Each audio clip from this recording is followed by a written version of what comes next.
The Raptors lose an absolute heartbreaker to a Jayson Tatum game winner in overtime despite career performances from RJ Barrett and Jakob Poeltl. Let's go to the film room. RJ Barrett had his first triple-double of his career and notched a career-high 15 assists. Meanwhile, Jakob Poeltl put up a career-high 35 points. And they did it because of the two-man connection that they had together in the pick and roll all night. Raptors run a pick and roll with Jakob and RJ. You'll see that a lot tonight.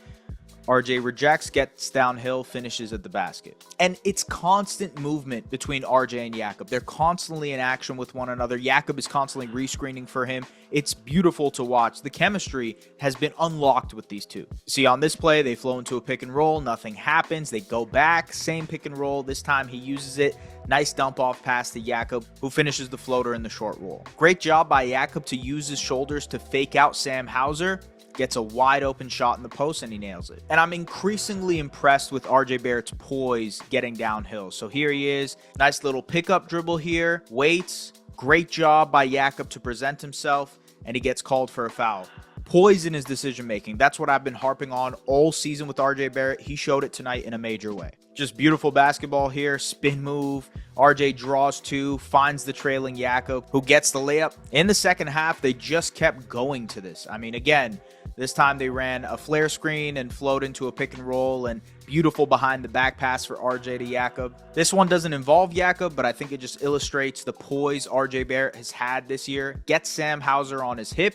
Gets him in jail. Great seal by Mobo. Uses that to give the wraparound pass back to Mobo for the finish. That is elite decision making from RJ Barrett. And what makes this so deadly is Jakob's ability in the short roll to one, make plays and settle into these beautiful push shots. Again, really impressed with RJ's playmaking in general. This time he uses the Spain pick and roll to get downhill. Nice offhand skip pass to Chris Boucher in the corner for the three. That is really a developed handle from RJ, right? Because you need to be able to get downhill, use your handle, offhand, make that pass. That's tough.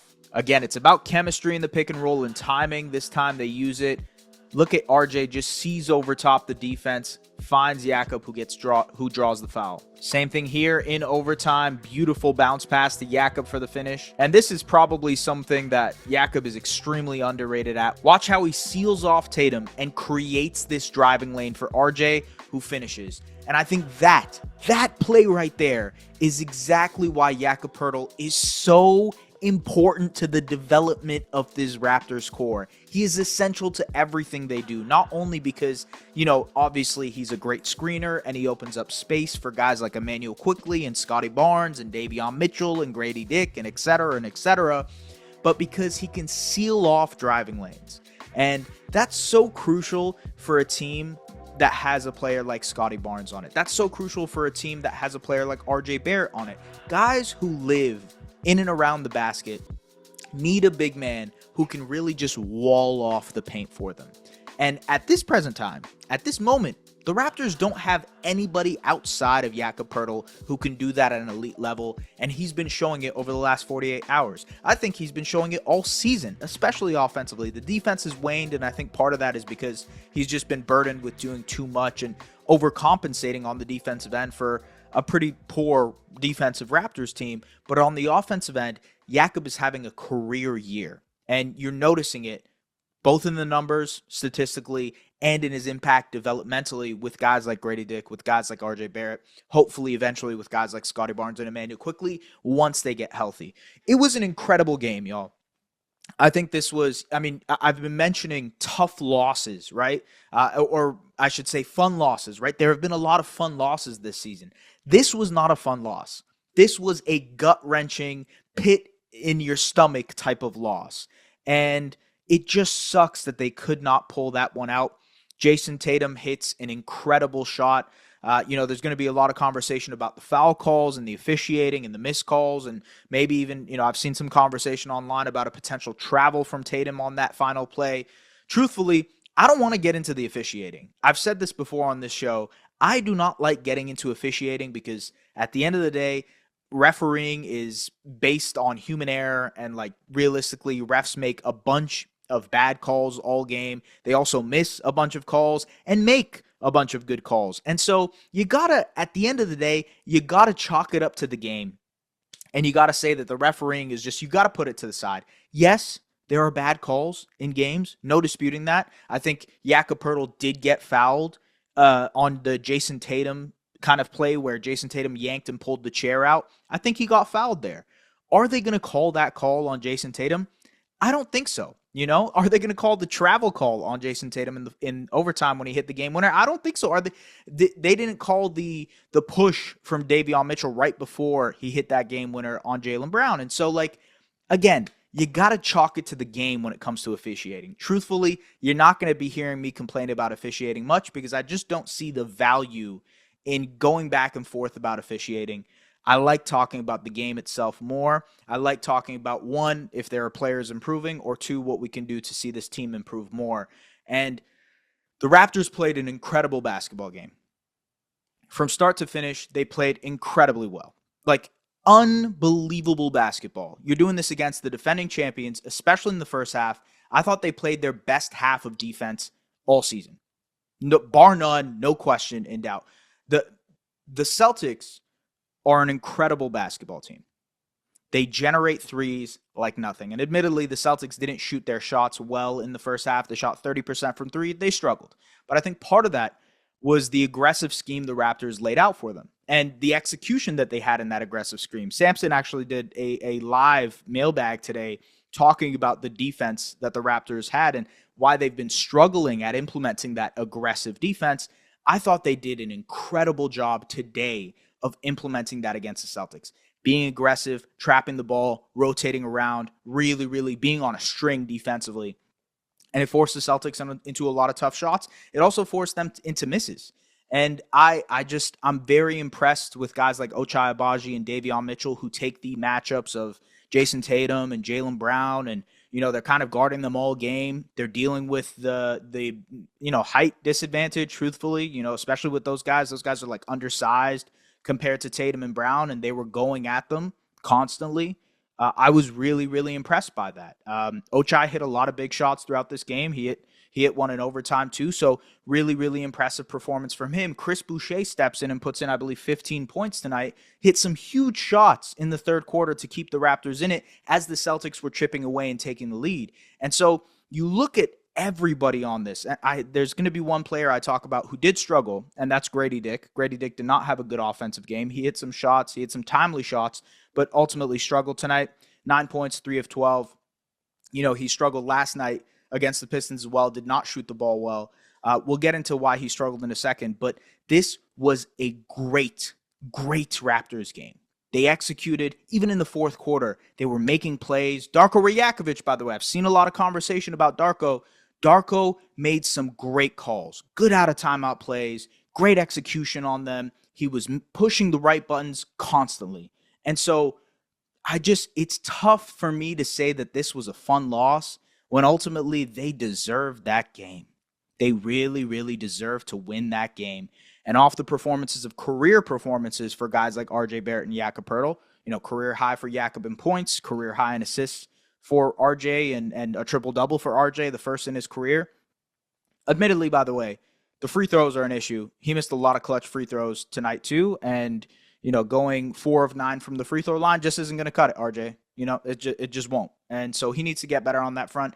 It's happened a couple times this season. That's just something that's going to be a part of what he needs to improve.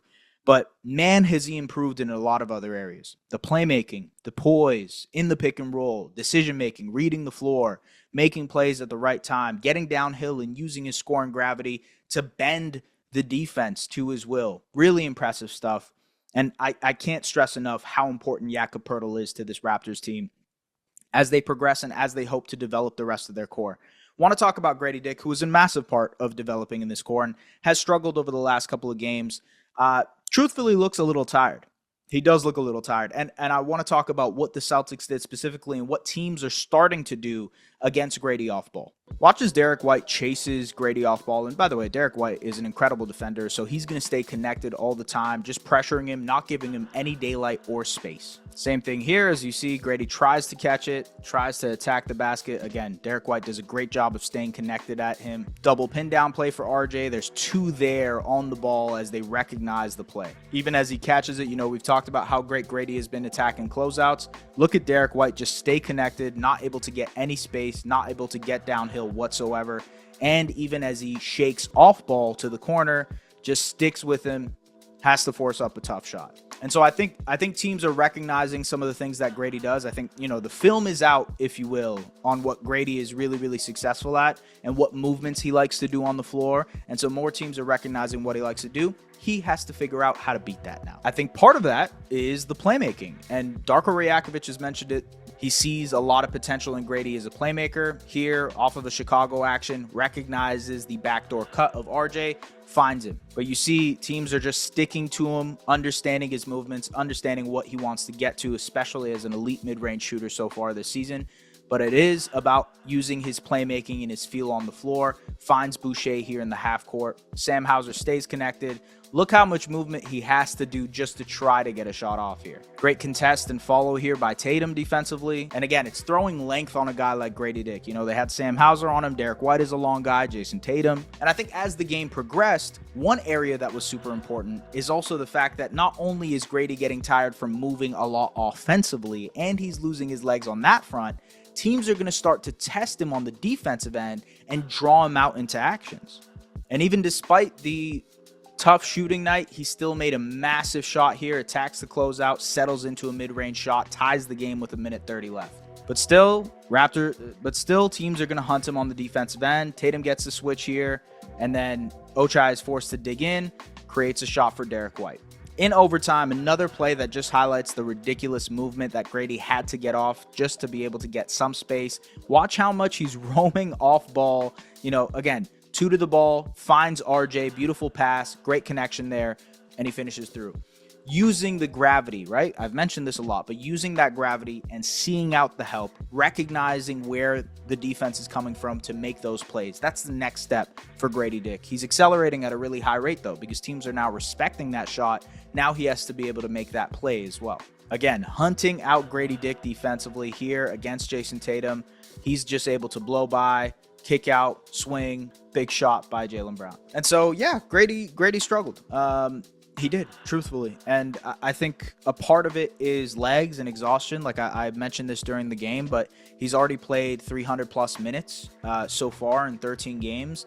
And he played 1,200 minutes through 60 games last season. So he's already played 25% of his games. 25% of the minutes he played in his rookie year throughout 14 or 13 games this season.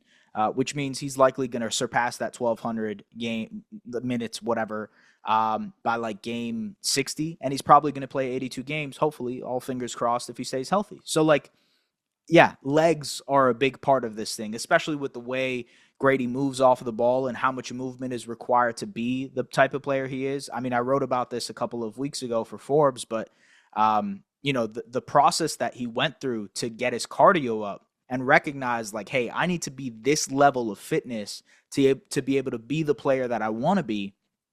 It's a huge part of the process. And so, yes, there's going to be a wall there, once he gets to a certain level of exhaustion. And I think it's there, man. And especially, thinking of once Scotty Barnes returns to the lineup, thinking of once Emmanuel Quickley returns to the lineup, his life will get easier because he will not be the second option on a team. He'll be the fourth option on a team. And so I think the important thing the Raptors will have to do once those players come back is finding ways to still prioritize him and finding ways to still make sure that he's an important part of their offense, because he is, but also making life easier on him, finding actions and finding plays that can make him get easy shots, because there weren't a whole lot of them tonight. And I think that's going to be an interesting wrinkle to focus on as we move into this next part of the season. But man, that is a tough loss for the Toronto Raptors. Gut-wrenching. They could have got their first road win of the season, just did not get it. They fall to 2-12 now, or 2-13. Yeah, 2-12 now. And it's tough, man. It's tough. I can't chalk it up to anything else. I wanted this one for them because they played so incredibly hard. They out-executed a championship team. They played really well, and as much as I can give you the silver lining here. And the silver lining is that the Raptors are 1-7 in close games. If they were to go 500 in those games instead of being 1-7, they'd be at like 7. They'd be at like 5-8, 5-8. Yeah, they'd be at like 5-8 right now instead of 2-11. And so, yeah, I'm talking about a perfect world here in which they go 500 instead of going 1-7. But at the same time, like, this team has been extremely unhealthy, has missed Scotty Barnes for the majority of their season so far, has missed Emmanuel Quickley for all but like 60 minutes. And they've been competing their asses off. They've been developing. Yeah, I just talked about RJ and Jakob developing the way that they are, their chemistry. Gradey going through the bumps of like figuring things out. We've talked ad nauseum over the last couple of weeks of how Gradey is succeeding. Now he's trying to work through those same wrinkles, similar to how RJ was over the last couple of weeks. And like Ochai is developing into a really, really important rotation player for them. I think he had a massive game tonight too. I thought Davion Mitchell was great tonight. And so you're seeing these smaller developments for the Raptors, smaller wins, but they're not turning out in the record column. And I think it's an interesting conversation to have. It's like, at what point do fun losses not become fun anymore? Because yes, we can say development and we can say, hey, it's working, development is happening, but like, you don't want it to make into bad habits. And I don't think it is. I really don't think that they're developing any bad habits. I think they are playing really, really hard basketball. And if there's anything we've learned from this team is how much they're willing to compete and fight. But at the same time, they're 2-12, and their record, their schedule over the next couple of games, I think it's, Minnesota and Cleveland coming up. Let me double check. Indiana on Monday. They've got Minnesota on Thursday, and then Cleveland, and then another game at Detroit. So they have like a 3-game tough stretch here before they get a couple of easy ones against the Pistons and Pelicans. Maybe Scotty Barnes returns. It seems like he is on his way, ramping up to get back. He's on the court doing work, non-contact yet, according to Darko Rajakovic. So we'll see what happens there. And I know people are interested in the tank, and so I understand that. I'm sure even as I'm talking right now, there's people in the comments that will be like, hey, man, like, Cooper Flag, baby. Ace Bailey, you watch some Ace Bailey Rutgers tape, Dylan Harper, man, what's up? Igor Demon or whatever. I think that's how you say his name. So yeah, I hear you. I hear you on that. And I saw a stat today from like Sportsnet stats that this is the first time the Raptors have started the season 0-8 on the road since the 1997-1998 season. And that was the year that they drafted Vince Carter. 1998 NBA draft. They did the swap. Anton Jameson for Vince Carter. Drafted Vince technically 4th overall. And so look, man, I mean, I understand where we're going with here. Like, admittedly, getting a high lottery odd, lottery ball, whatever, chances at a lottery pick, it's massive, But just remember that there's also a chance that the Raptors get the 5th pick in that scenario. There's also a chance the Raptors get the 4th pick in that scenario. So while it is important to develop and it's important to think of the long-term future and, hey, maybe they end up with the 1st overall pick, get Cooper Flag, sick. Maybe they get the 2nd overall pick and have the option between Ace Bailey and Demon and whoever else, Nolan Traore and Dylan Harper, whatever, right? But also, you have to recognize that, like, at some point, this team does have to provide some sort of wins. And I think that will help. I think that will happen once Scotty Barnes and Emmanuel Quickley return. I think this team has what it takes to win basketball games. I think this team has what it takes to be competitive. And we're seeing it day in and day out with the way that they compete. They've played 8 close games, 8 clutch games that if they went the other way, this team could have had a much better record. And I really do believe that this team is better than their record. They're playing hard. They're in competitive games. They're punching above weight against defending champions and really good teams like the Denver Nuggets and Sacramento Kings, et cetera, et cetera. And their players are developing. So for wins and losses, there are a lot of wins from this Raptors season. I have not had this much fun covering a 2-12 team ever. I mean, I've only covered this team for 5 years. I haven't seen a lot of 2-12 seasons. But from watching it, from being a fan, I can't remember the last time the Raptors sucked and I enjoyed it. I think maybe like the early 2010s when it was like the Sonny Weems, DeMar DeRozan era. That was fun. That was intriguing, but I don't think it was as fun as this. I truthfully don't think it was as fun as this. I don't think it was as entertaining. So this team is really kicking ass in the entertainment department. And you just hope it turns out into wins, folks. So we'll see what happens. RJ and Jakob developing. Gradey struggling, but figuring it out with different ways. The Raptors losing to a Jayson Tatum game winner. Heartbreaker there, especially after he bricked the first one in the fourth quarter. And development, wins and losses. Potentially Cooper Flag at the end of this thing. Hopefully Scotty Barnes around the corner. And folks, subscribe to Raptors Republic. Like, comment, do the things that you guys can to get this video out to as much people as possible. Check out the Pull Up Tray podcast and all the other podcasts that we have here on the Raptors Republic Network. Appreciate you guys. We will see you guys later. Deuces.